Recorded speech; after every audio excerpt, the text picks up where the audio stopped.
Hello and welcome to A Lot of Help with James Lott Jr. I am James Lott Jr., the JLJ of JLJ Media. And I like to bring you people who are doing things that I think you should know about. And so this person is an actual doctor. We're going to find out all about that, of course. But one day I was online. You know, the online universe can be torturous and sad and crazy and bitter and shady. But every once in a while, you run across something or somebody who's giving out really positive content every day. And some of the content is good for your health. And then I saw his name. So I'm always thanking my homies, the homies. I always say that all the time. And he goes by the real Dr. Homie. And we're going to find out what that's all about, too. Help me welcome Dr. David Lyons, MD, MPP, OP, API, whatever. Yes, all that. How are Awesome. you, Doctor? Thank you. Hi, what's up? Dude, I'm super happy to be here. Thank you so much for having me. It's my pleasure. Okay, first of all, who are you? I'm just kidding. That's too broad of a question. Who are you? Tell me all about it. No, What are you doing here? Like, why? yeah, why are you here? What's going on? No, okay. Like you mentioned, Dr. David Lyons. I'm a family doctor in South Central Los Angeles. And yeah, I Let me ask you a question about that. I'm gonna stop you right there for a second because I live in Inglewood. I live in South. Everybody knows I'm always repping Inglewood, oh, Inglewood, you're Inglewood. good. All Yeah, I'm in the right. hood. I'm from here, so I'm a native. First generation, but I'm a native. I want to ask you about working in South Central, Ah, mm, because it's very well known that some parts of Is the it? city have better Why, care why than is it so others big? and things. I'm just like, for you working, so what's it like working at a South Central? It's definitely not for everyone. I know that, unfortunately. I love it because, this is the area that I grew up. I didn't grow up specifically in South Central. I lived in Long Beach. During the Rodney King riots, we actually got hit up like pretty bad. And then, I grew after that, I spent my like later kind of like middle school, high school years in South San Diego next to the border of Mexico. So being in South Central it feels very familiar for me. And all of my patients down there also are very familiar to me. So it's something where I love being there. It feels like home. Um, and not to mention that like the most need is there. Like I can't stress that enough. There's not enough doctors, there's not enough resources, and so it feels really really good to be able to provide the resources that I wish I had when I was growing up. Yeah, occasionally we'll have a lockdown because of a shooting that might be across the street, or sort of like here and there, whatever's. Yes. But I ain't tripping over it because honestly, this is life, and this is life for a lot of people. So, you know, I work with it. And again, like we have our like, accommodations, our protections to make sure that we're all safe and doing well. But at the same time, it's not like we're targets because we're actually like, doing things to help people. So far there hasn't been any people like griping about our care. So we're good. Okay. We got a good number of stars on Google, so I think we're cool. So that's good. How in general, when you look back at the pandemic time, Oh those God. 3 years, I know I'm like I bow to. I mean, you guys did God's work during that time. We do it all the time anyway, but just during that time period, especially, it was such a unusual time. And I have friends who are still in the profession, they're doctors, you guys are war heroes to me. Um, Thank you. when you look back on that time, what do you think? I mean, you survived it. You went through it. Yeah. Did you ever catch COVID? No, did you ever catch COVID? Not until after like it calmed down. So I Oh, got lucky. Like I didn't catch COVID until the summer of 2022. So like wow. Okay. yeah, I lasted, which is crazy because like man, it was all around me. Yeah, yeah, yeah. But no, I lasted. So yeah, I didn't catch COVID until later, and I wasn't even at South Central Clinic during the worst of the pandemic. I was actually in a hospital in East LA. Oh, wow. That was hit one of the worst hit hospitals. Was it the worst hit? We had so the National Guard provided a lot of resources and backup, mobile stations, mobile health Right, stations, right. to like I think it was like 10 or 20 facilities in California, and we were one of them because it was so bad. I remember seeing the refrigerators, like the ice trucks on the parking lots. We had patients in the hallways.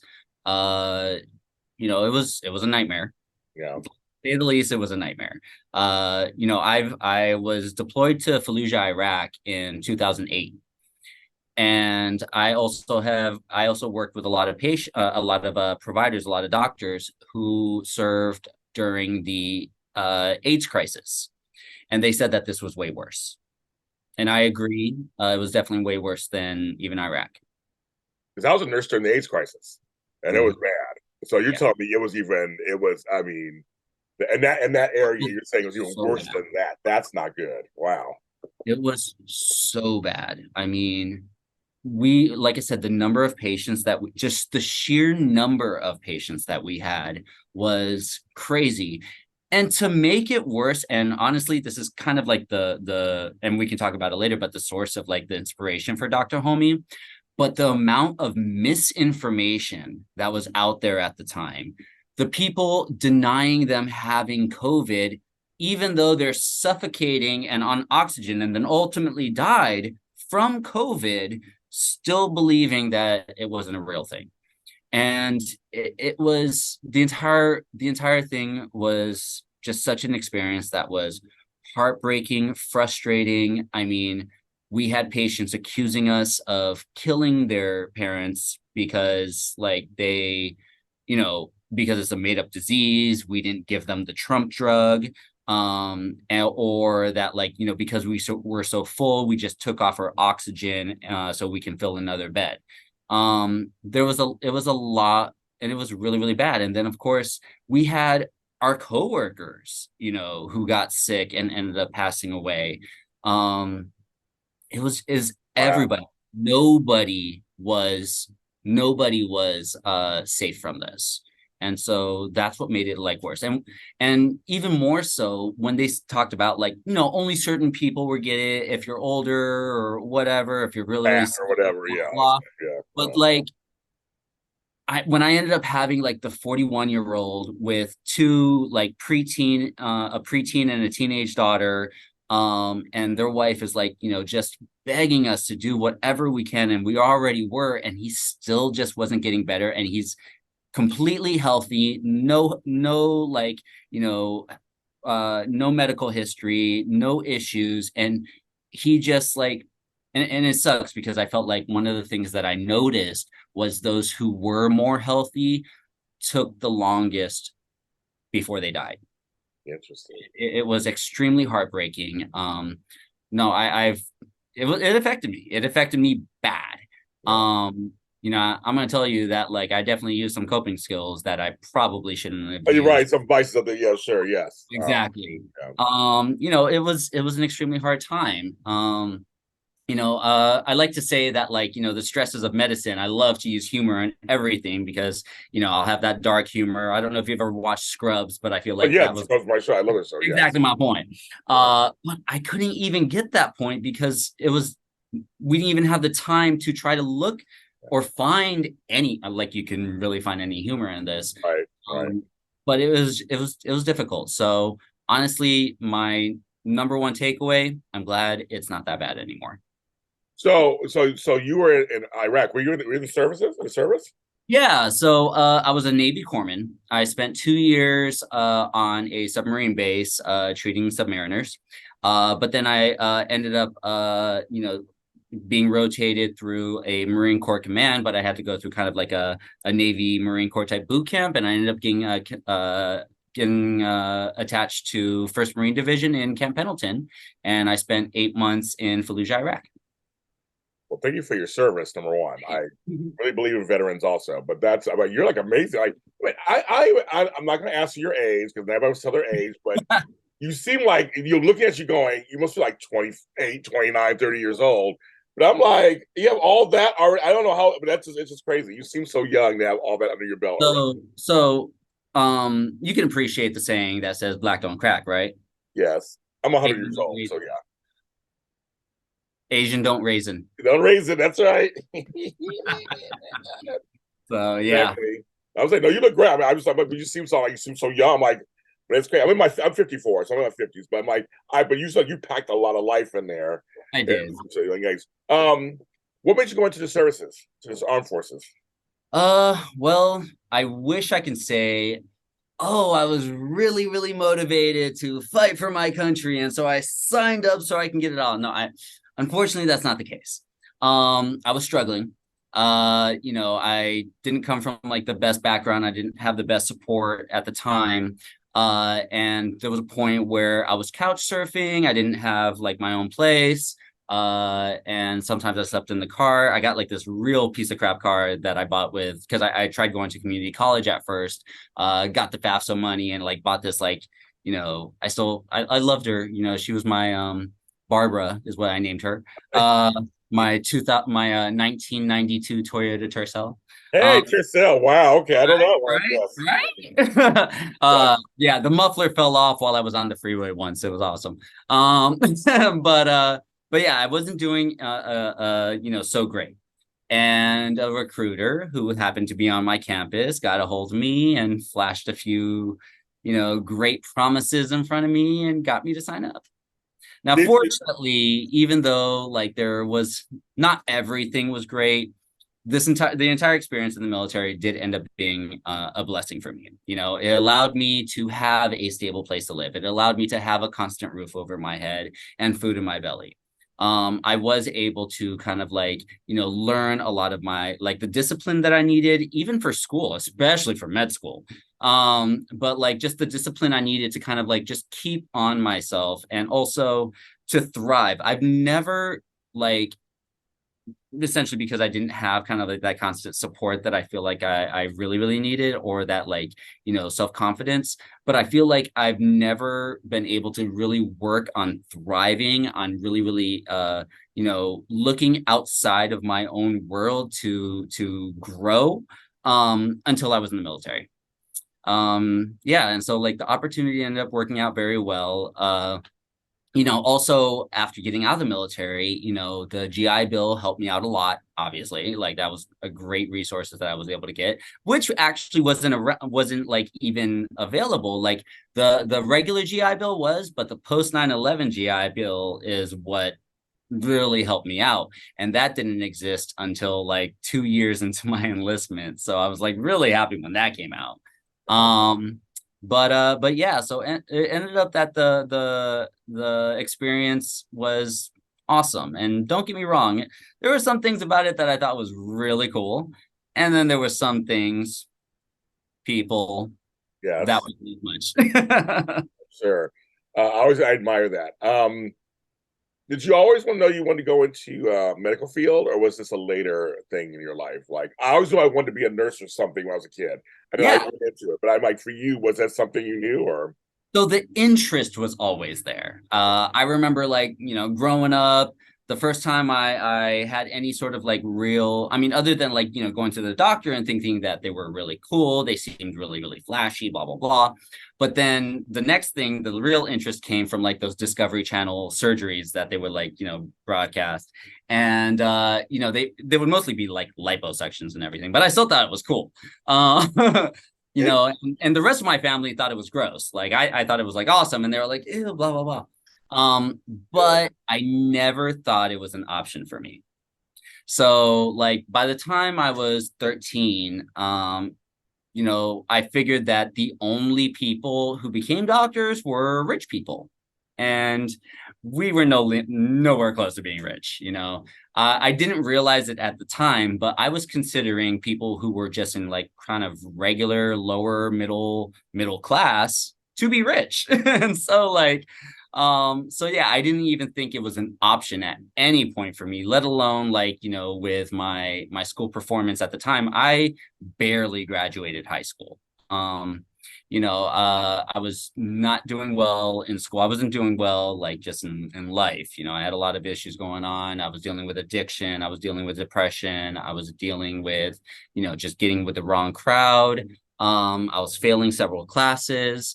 And then I had a school counselor just sort of take notice and actually note that maybe it's more than this kid being a little D-bag, maybe it's actually something else. And so she took me in here and there just to check in on me. Hey, how you doing? She built some of that rapport. Um, and she ended up giving me the confidence, the validation that I felt like I really needed at the time that I haven't really experienced as much up until then, to just make me want to kind of like be more than everyone else that I knew. Um, and so yeah, like I did end up graduating high school on time, fortunately. I was like the first one of my siblings. I have two other older siblings. And but like I said, I barely graduated. I had to like I was working full time, and I ended up having to do adult school while doing my regular school, to like make up the credits I was missing. And I graduated with a whopping 2.3 GPA. So You obviously, graduated. You still graduated. There you go. exactly. So obviously, going into the medical program at Harvard, I was like, maybe. No. So yeah, but I tried community college, but unfortunately, my living situation and my social situation just wasn't up to par yet. Hence, going into the military and going from there. So I definitely like was interested in medicine, but I didn't really think it was possible until I went into the military. Where because I was a corpsman, because I was in like the medical part, I was exposed to a lot of doctors because I had never been exposed to, on a personal level, people in the medical field.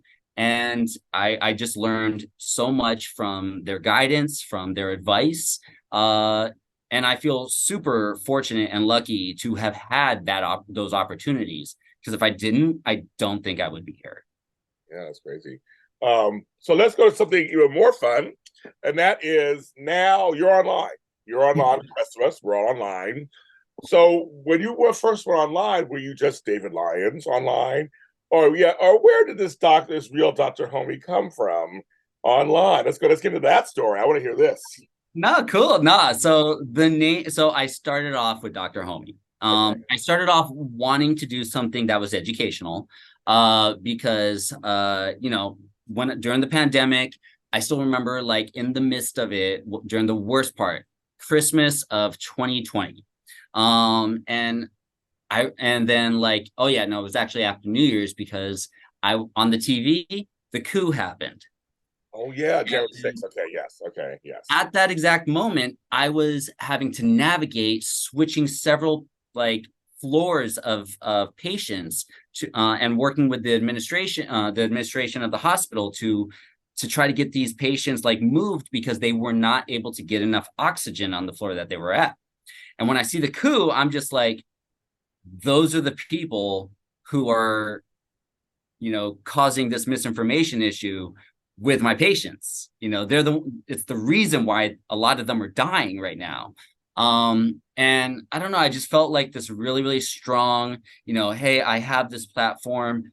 I need to try to improve this because I know this is something that is killing my patients. Let's stop there for a second.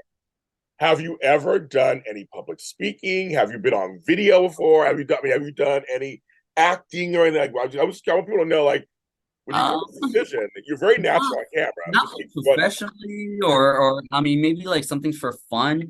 I used to have a lot, and I still do, but I didn't have any experience with it, but I had a lot of really, really bad stage fright, and anxiety. Go figure, coming from where I came from. But I also knew that I did want to be an advocate. I did a lot of growing before medical school in order to be able to be a doctor. And one of them was also kind of like getting over my inability to talk to large crowds. When I was in the military, I had to because I was the corpsman. There's usually only a few of us and a whole bunch of Marines. So I did like do like some teachings for like BLS, CPR, things like that. But in terms of like talking about things that I'm not comfortable with, or that I'm like not used to, or if I don't know the audience, because at least in the military I knew the audience. I started off doing karaoke. Yeah. And not a karaoke room where I'm with my friends, but a karaoke bar where it's a whole bunch of strangers. Okay. So that's like the best way to build up that self-confidence because Yes. man, like, Yes. but it was cool. Like I did it, I got used to it. It was great because I enjoy music. I love music. Um, and yeah, like over time, like while I was an undergrad, I did do some like presentations at high schools talking about kind of similar like my story where I came from and how I was able to go to college and how I'm applying to medical school and just kind of going to schools like around my area that typically had like 50% dropout rates, just to kind of like provide kind of like that insight that hey, it doesn't matter where you came from. If you want to work hard, if you want something, you can do it. And if you're a late starter, that's okay too. And then when I was in medical school, I worked on kind of in the background on like hosting conferences. So I was able to like, create a conference with some people. I also did some public speaking at like some community colleges for the same thing. Like, I'm a med student now, so like you could do it. So essentially like more like, just presentations to kind of inspire. Um, and so yeah, that's about it. Otherwise, So, everything else. so you weren't. He wasn't an actor. He wasn't. I'm just saying that anybody could do this. I don't know, like that people can create these. I'm saying that you came from a place of just like you're a regular guy who just overcame some fears, decided to go online. So, so now we're going to you're online. You're becoming Dr. Homie, and so let's pick up from there. You're deciding what? Yeah, so yeah, after the whole like event during the pandemic, like I decided I really wanted to do something like this. So I worked with a friend on like kind of how do I do this? Like he has experience with like, media in general, and he told me he's like, well, you got to come up with kind of like a brand and an image, a purpose, etc. And so one of the first things I was like, okay, I got to come up with a name then, like a pseudonym.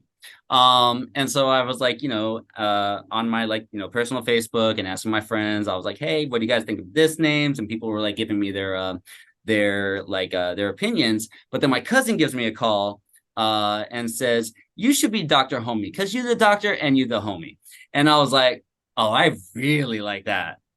And so I kept it like that. And so I became Dr. Homie after that. A friend of mine like had a friend of hers who, did a lot of like creative media and just video editing.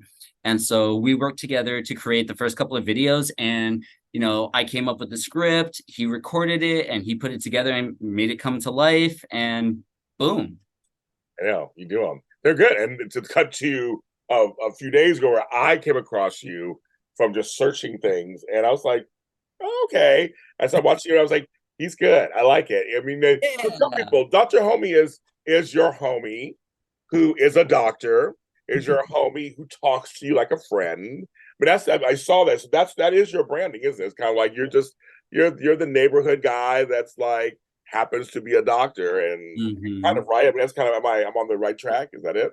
That is exactly it. Because honestly, like, some doctors suck. They do. Period. I had a horrible doctor. There He's gone now. there we go. See, I'm pretty sure that if I were to ask, like, most people, they'd be like, oh, this doctor or this. It's unfortunate. And I got to see them firsthand, unfortunately. Like, seriously, like, someone, it's like, I mean, I have this theory. I'm pretty sure that, like, half of the doctors out there don't like people.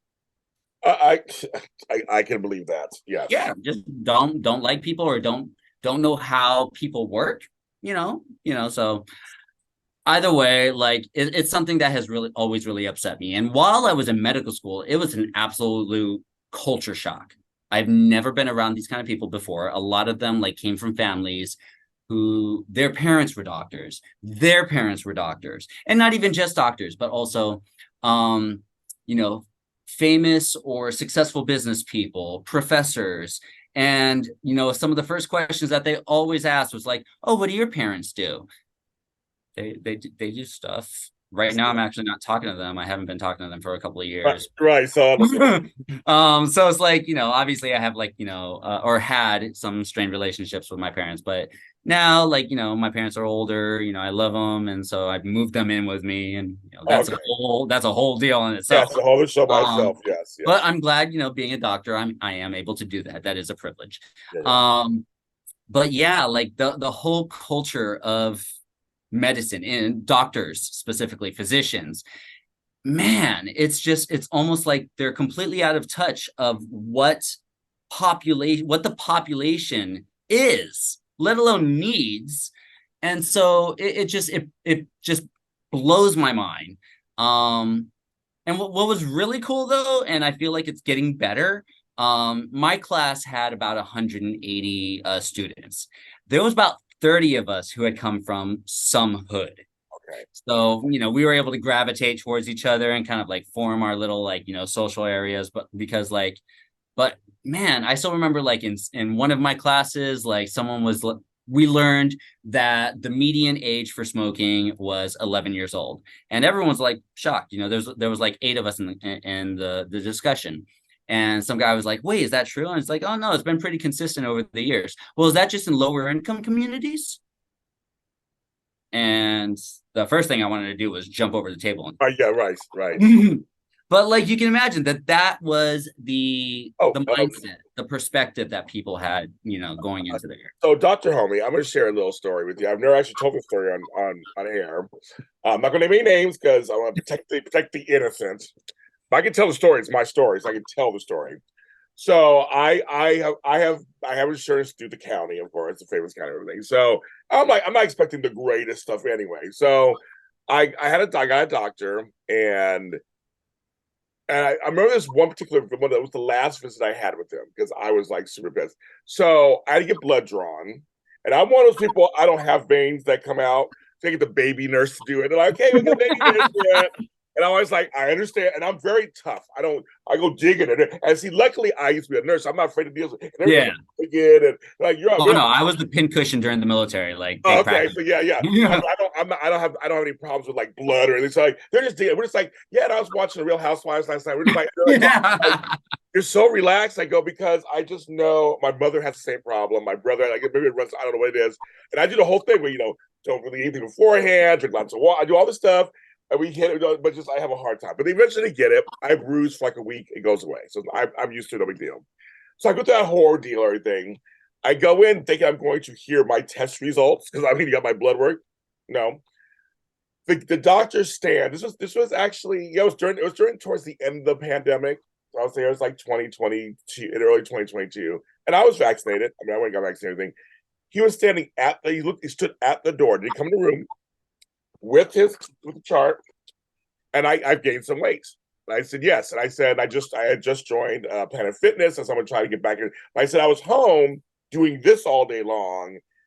Because it was scary out there, I didn't walk as much. It wasn't like I was eating crazy. I just didn't. I know for me to watch the weight, it literally is exercise and food together. I know for me, it's both. But I'm a big, solid guy. I'm a big guy, and I'm just a tall, big guy anyway. But I've gained some weight. I know I have. But he doesn't even. He just looks at his chart and goes, and he said this to me. You know, you got something. You know that fried chicken. And I sat there with such anger and rage that this white doctor says this to me. And literally, I'll eat that much fried chicken. It's not even like he wouldn't even talk to me about like, well, what's your regimen? Are you trying to lose weight? I mean, what's going on? Like, I see you've gained. He just like you got me on this fried chicken. And I sat there. I didn't respond. I wanted to get up right away. I said, James, I'll be in the hospital because I will be punching him out and arrested. So I have to sit there. And he just goes, well, because you're morbidly obese and blah, blah, blah, blah, blah, blah. And I said, let's go, do you have blood work back? No, we don't get that back yet. We're looking at it. Would I even look at me? And then he goes, okay, thanks. We'll keep you on your medication, blah, blah. And it leaves me and goes to the next patient next door. The walls are thin, and he basically did the same thing to her. So about a month ago, I'm like, I need a physical. I want a physical. I've been wanting a physical for like 2 years. Like nobody give me one. My doctor's gone. Good. I mean, I know. Yeah, good. My heart got bad. I was like, oh my God, I'm so glad he's gone. Because I've had good doctors. I've had excellent doctors in my past. Shout out to Dr. Osmond. I'm going to shout out to her. She was great. I had her for years. Excellent doctors in the past. And this guy was so rude. When I saw him, I was like, I'm here for you to get help. And like, but you literally just said, yes, we don't have fried chicken, which is one of the most racist things you can say. And you're in Inglewood, which is a neighborhood. It's just like, if he had said to me, "Are you eating a lot of fried foods?" If he asked me questions, then I could tell. You don't have to explain that at all. Right? No, you're fighting. Blatantly, well, I'm going to try to stay PG-13, yes. but that was blatantly bull. Yeah. 100%. There's no need to explain that. That guy, like, if I as a physician was within hearing distance and I say that, I would have marched in there. And depending on, I don't know, depending on what was available, maybe I can like slap him with something. Like, I challenge you to a duel. But man, that's inexcusable. And it's just and I'm coming to you for hashtag medicine. Well, it's like I'm coming to you for help. I'm coming to you saying, okay, I know what I look like, I know what's going on. Let's figure this out. Kind of, do you have any suggestions or whatever? Hashtag American healthcare. Yeah. I'm sorry, but like it's rampant. It is rampant.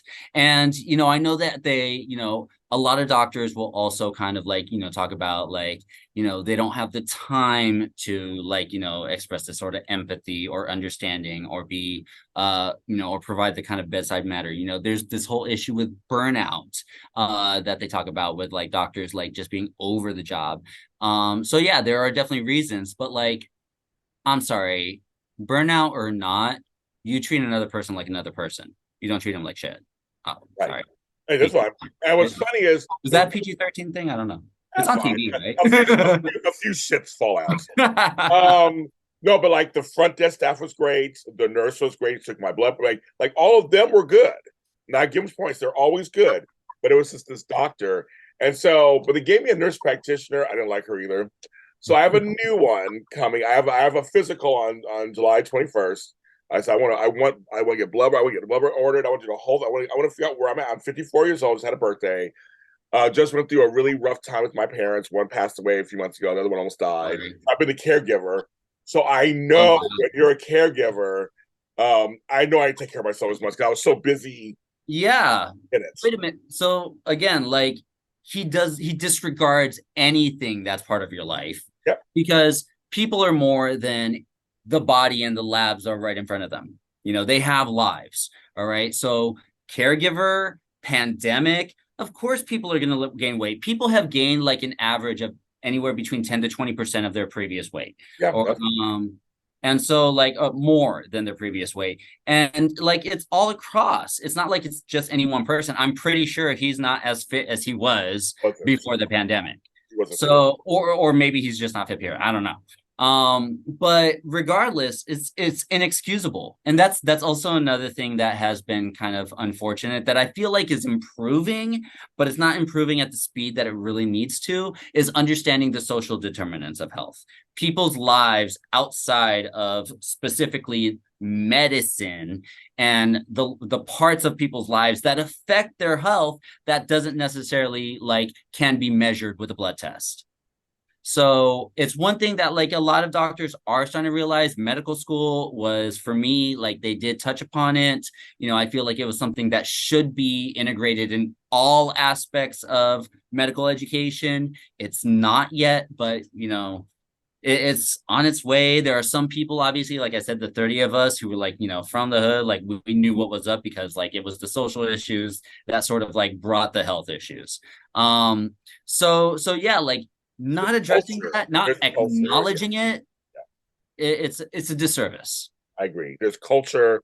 I was explaining to somebody about my mom, and I was like, there's culture stuff in there. She doesn't want people up and through her house, kind of things. There's certain things that you don't just put your grandmother in a home. In some cultures, you just don't do that. Right. You know this. You can take them in. You take them in. That's just kind of. My partner, like we're now married, but like our first date, I was like, okay, my parents are going to be moving. So just FYI, I had to put that out there. No, but if this is a deal breaker, I'm sorry. Right, but our cultures, both our cultures, that's kind of a thing. There's certain things that just are that. And I think doctors nurses, people who are in those hoods need to know that. Now, I mean, when I say hoods, I mean if you're over in Glendale, Armenians have a certain culture over there. Iranians have a culture over it, but like everybody has their own cultures. You have. When I was a nurse, I used to work in Harbor City, Bay Harbor Hospital, and there were a lot of Ooh, you say yeah, Harvard? yes, I've done rotations there too. yes. That's before I left. I went to Northern California for a while, but we had a lot of Samoans down there, and there were some rituals they would do that I let them do it. Some people would get upset. I go, no, I'm gonna let them.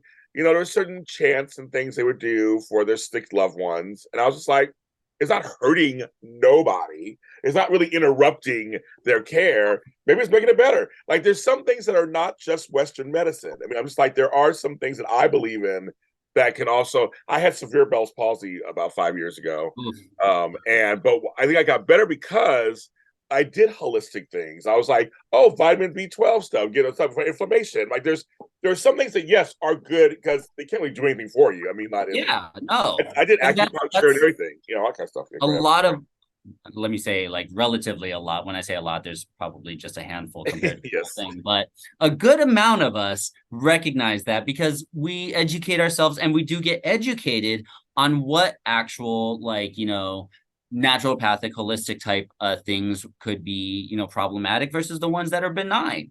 And Right. if they're benign, go for it. Yeah, There's right. tons and tons of research that do either support or at least don't show like whether or not there's any like it makes sure that there's no harm. That's the number one concern. As long as there's no harm, do it, especially if it makes you feel better. So anyone else who says differently, they can go sit on one and rotate. Exactly. So okay, so when you do your videos, because people always ask this question to me too, like we're video content creator stuff. So how do you decide that? Like today is Tuesday, okay, like tomorrow's Wednesday.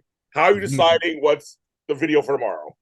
Gotcha. So I'm not making like daily videos. We typically like do a lot of shoots in like one day. That's smart. Okay, that's smart. Yeah, so like the daily videos that I've sort of been doing lately is like the lesson of the day after work. So Yeah, I like, see. Yeah.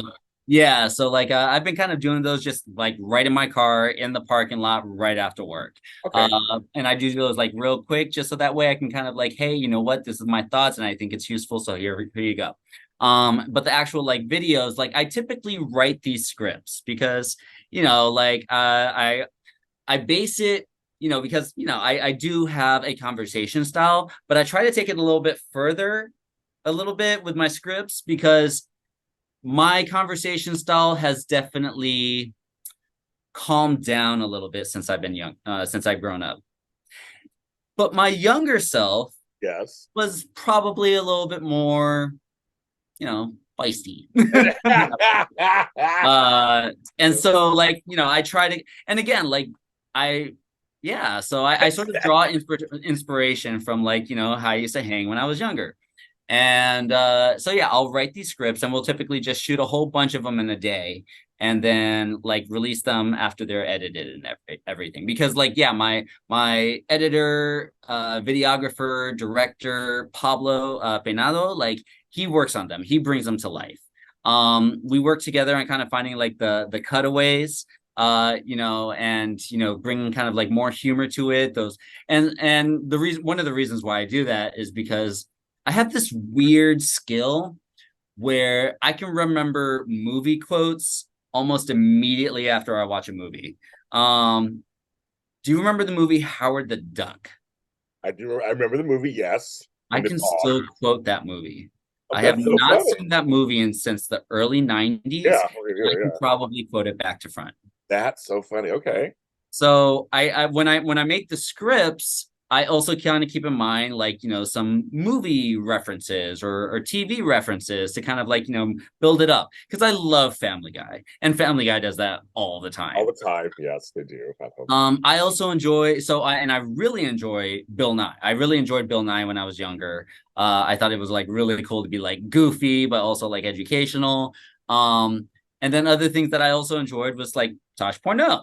Like I thought, he's kind of I don't know how he's like in real life, but I enjoyed his videos. I like the show. It was funny. It was kind of like out there, and it was like a little bit of that, like that surprise, like cringe humor. But yeah, we sort of like base it on that. And so yeah, we'll find like the clips to kind of like add into it and to emphasize it. Pablo does a lot of it, just putting it together and just making it look beautiful and just sort of funny, in addition to, what I ended up writing. So it's a process. It is a process, but Okay. it's so far it seems like it's working. That's very good. Yeah, what has some of the feedback been from you? Besides me, obviously I'm a big feedback, but what has some of the feedback been? I mean, the feedback has mostly, actually, I don't think I've had any really negative feedback except for like the random trolls, they're always going to be I'll there. get those. We always get those. But like otherwise, like the feedback has been really, really good. It's not, and whether or not, like, because I've definitely had like a few teenagers look at it and be like, I mean, it's not funny, but it's interesting. I'm like, Well, do okay. you get a lot of, what I'm saying, because you're a doctor, you get a lot of questions in your comments, like, well, what about this? Or what about that? Do you get a lot Oh, of I questions? haven't gotten that a lot actually. I'll actually get personal or like direct messages Okay, okay. of questions like that.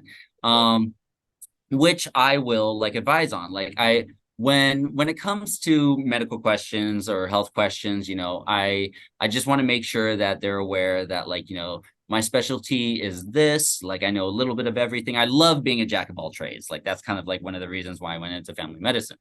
Um, and but in terms of like, the actual like specialty and the specific expertise on that, like I'll tell them like I can provide information on this. I will provide the caveats on like, what may or may not be recommended, but you would have to speak to a specialist for this. But here's the information that is available. This is the information that I would provide you. This is the resource and the citations that I got this information from. So that way you can look it up yourself. So, and this is, I feel like I would not have been a doctor if the internet wasn't around, to be honest. Let's be real here.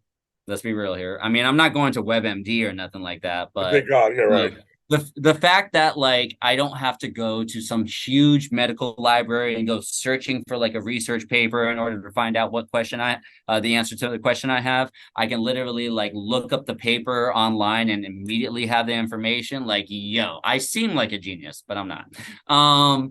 So yeah, like it's really awesome that I'm able to kind of like provide the information just because the information is available. I just know where to look. Yeah, that's very cool. Where would you like to see this real Dr. Homie go from here? Where would you like to see it go? Honestly, so I mentioned Bill Nye.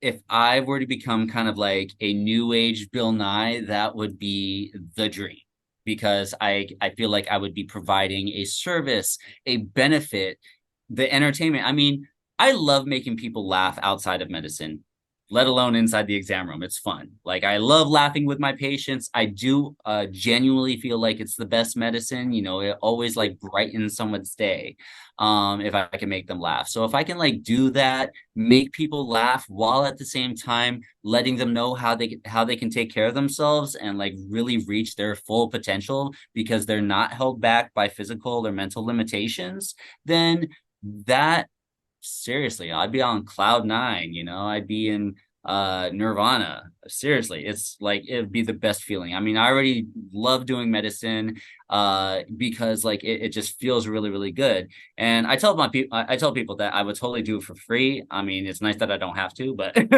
but like yeah, my plan is that even when I retire, I still plan on seeing my patients. Like that is the goal. Because I'm building the sort of relationships with these people, and I love that I can do this because I know it's no longer considered the norm to be kind of like that go-to doctor. I want to be that go-to doctor. I love the idea of having kind of like that small town where there's one doctor that knows everybody. I would love to be something like that, and I want to continue to kind of like build that up. But if I could do that with a huge entire population, like that would just like I could die happy, with a video game. Like I tell myself that when I retire and I'm no longer able to wipe my butt or anything like that, that I just want to play video games all the time. Otherwise, like being the next Bill Nye would be cool.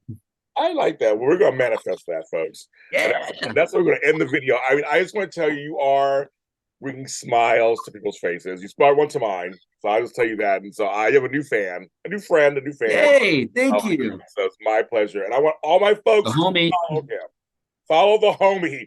Tell them where they can follow. Tell them exactly where they can follow you. Tell them. Yeah, follow me. I'm on TikTok. I'm on YouTube. I'm on Instagram and Facebook. You can catch my videos on all of those. And I typically release videos on a regular basis. I release my shorts and my regular episodes on a weekly basis. So check me out. And if you have any suggestions on what topics you want me to talk about, let me know and I'll get on it. Tell them. The real Dr. Homie, folks, Dr. David Lyons. Thank you, David, for being on the show.